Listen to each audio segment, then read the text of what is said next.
Bismillahi awwaluhu wa akhiruhu. This is the second session of this program, and this session we will call as Introduction to Islamic Eschatology. The most important subject in this age is Islamic Eschatology. What is Islamic Eschatology? What is eschatology? Eschatology means the study of the end times of the last age. So, as I said, there will be something called an Islamic eschatology, a subject called Islamic eschatology as well. What does Islam have to say about the last age or the end times, the end of time? This Islamic eschatology, the topic, we will divide into two parts. This is the introduction, and in this introduction we are trying to distinguish between two terms, and these two terms has to be distinguished so as to be able to understand the distinction between these two terms. The first term is what we will call as Akhiruz Zaman, the last age, and the second term is what we call as Qiyamus Sa, or the last hour, the establishment of the last hour. Now these two are separate events in history. Separate events.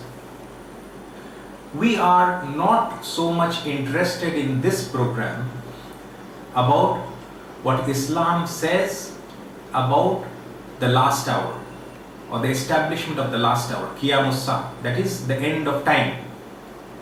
But we are interested in what we are referring to as Akhiruz Zaman, or the last age, which we call as the end of history. So what is the end of history and what is the end of time? You see, Islam is the truth, and in every age truth has triumphed over falsehood, and truth is going to triumph over falsehood for the one last time. What is the time?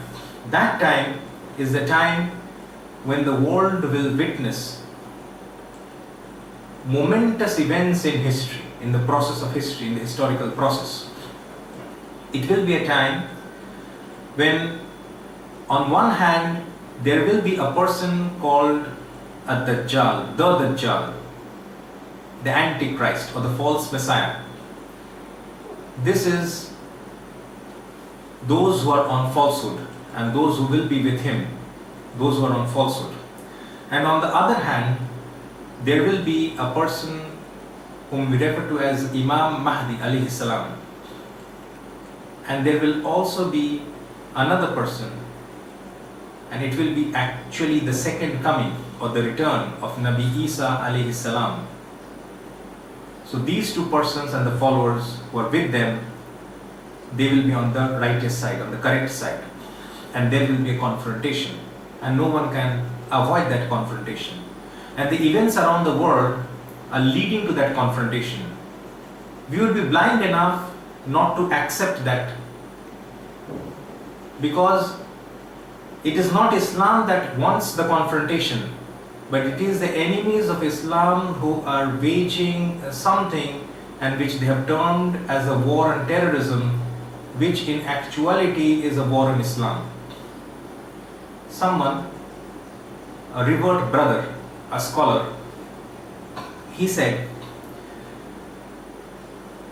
that Islam does not pose a threat to the Western world, the Western civilization, the modern Western civilization. Rather, it is the Western civilization which is a threat to Islam. I'll put it simply as this. This is also a short session, an introduction session, so to say, in which we are trying to introduce you to the subject Islamic eschatology, and we will deal with the subject in depth in the subsequent sessions. We know that Allah has created this creation. God Almighty has created this creation. And one day He will wrap up this creation, and He will renew it with another creation. These things were mentioned in the Quran 1400 years ago. It was not very well understood at that time what is being referred to by these things. Today we have come to know about some of the facts which have unfolded on this issue.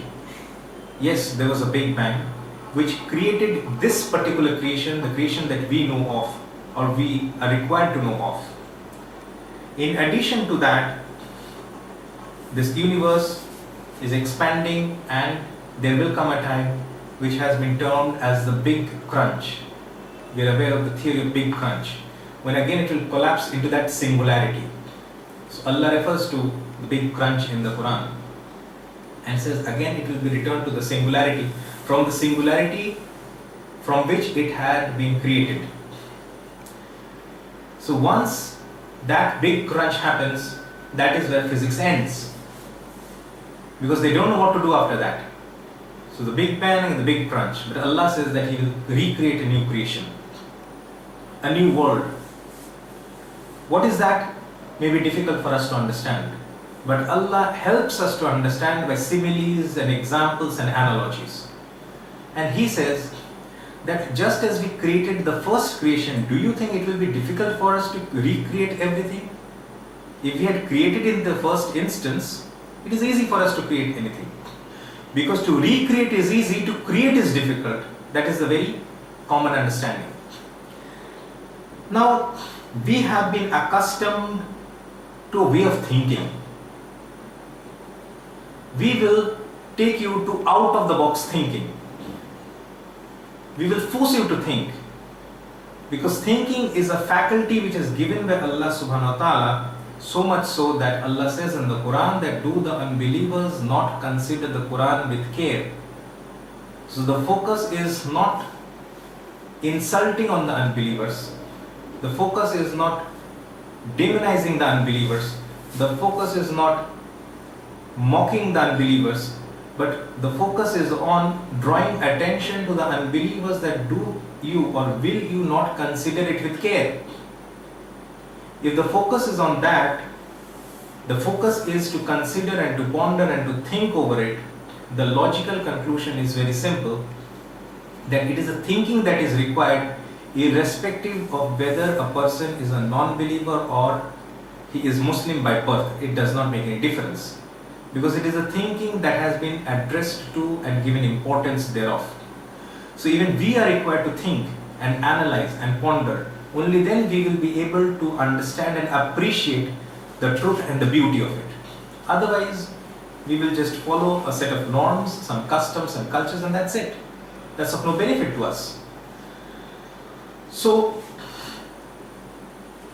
a lot has been discussed about how the Big Crunch will take place. For example, that Israfil alayhi salam, an archangel, we have heard the names of some archangels in Islam, Jibreel or Jibreel alayhi salam, Mikael alayhi salam, Michael, then Israfil alayhi salam, Azrael alayhi salam. So Israfil alayhi salam, so this person has been endowed with the responsibility to blow a trumpet. What sort of a trumpet is, we are not aware. And the trumpet will be blown some 3 times. So first, when the trumpet will be blown, people will be terrorized. Second, when it will be blown, everyone will be dead. Third, when it will be blown, everyone will be resurrected and will be standing in front of their Lord, and the accountability and the judgment will begin. The judgment will begin then. So what happens is, we are not so much interested in those events which we call or which are related to Qiyamusa, the establishment of the last hour. But what we are really interested in this program is, we are interested in the events that are leading up to the end of history, as I have said, Akhiruz Zaman, the last stage, the end of history, and the final confrontation. Why is that? People will discuss, you will find scholars discussing about the end time events. This will happen and that will happen, and how the earth will be wrapped up, and how the new earth or a new world will be created, and how we will be standing in front of a Lord. A lot has been discussed about those issues and aspects. But never we hear these topics discussed about Imam Mahdi alayhi salam or Isa alayhi salam, his second coming or his return, etc. Why do we say that those are not really important and this is important? Why? We do not want you to accept anything which I say because I said it, but rather we will force you to some critical thinking. Do some critical thinking for yourself. You will appreciate and understand that when these two people are there on the face of the earth, whatever is to happen after their coming, that knowledge, whatever is to happen from the end of history to the end of time, who has got more knowledge about those events, Imam Mahdi alayhi salam and Isa alayhi salam, or all the scholars combined together in this age? Please tell me. Obviously, they will have more profound knowledge. So what is to come later, that knowledge can be easily obtained from them, not required for us. But what is to happen now, since we are without a prophet since the time of Muhammad sallallahu alaihi wasallam and he is the last prophet. Obviously, Isa alayhi salam, he is a prophet and he is a messenger. He is going to come back, but he has not been referred to as the last prophet. It's plain and simple. Someone is born, I'll give you some arbitrary examples. Someone is born in 1970. Someone is born in 1980. 1980 person, the person who is born in 1980, he dies at the age of 50 years, and so he dies at 2030. Taking arbitrary examples. 1970, he lives for say 70 years, and he dies at 1940. So who came earlier? The person born in 1970. So hence Prophet Muhammad, because he came last, because Isa alayhi salam had come 600 years prior to him. We will explain this subject as well, that how he is surviving through all these ages. We will go into an in-depth discussion on all those aspects as well. But because Isa alayhi salam preceded Muhammad sallallahu alaihi wasallam in the historical process by 600 years, and Prophet sallallahu alaihi wasallam came later, he came and he passed away, so he is the last prophet. Isa alayhi salam, yes, no doubt, he is a prophet of Allah, he is a messenger of Allah, there is no denying that. Anyone who denies that, in fact, is not a Muslim. But he, by whatever means, far outlives the number of years of Muhammad sallallahu alaihi wasallam, and he comes back. And we will explain that. His 2000 plus years of living, and in what state, we will explain that. We will not run away from that explanation. But he will come back, and then he will be with us. So till the time Imam Mahdi alayhi salam, who is going to come earlier than Isa alayhi salam, and Isa alayhi salam, they will be together more or less simultaneously, and they are going to pass away more or less simultaneously. So this age, from now to their arrival, of both these persons, we are left alone. And since we are left alone, we have to do the thinking for ourselves, and we have to adopt the strategies stated by the Prophet ﷺ for ourselves. We have to do the analysis for ourselves. We have to understand the do's and don'ts for ourselves, because there is no one, no definitive, authoritative person who can guide us to all truth without any errors and discrepancies.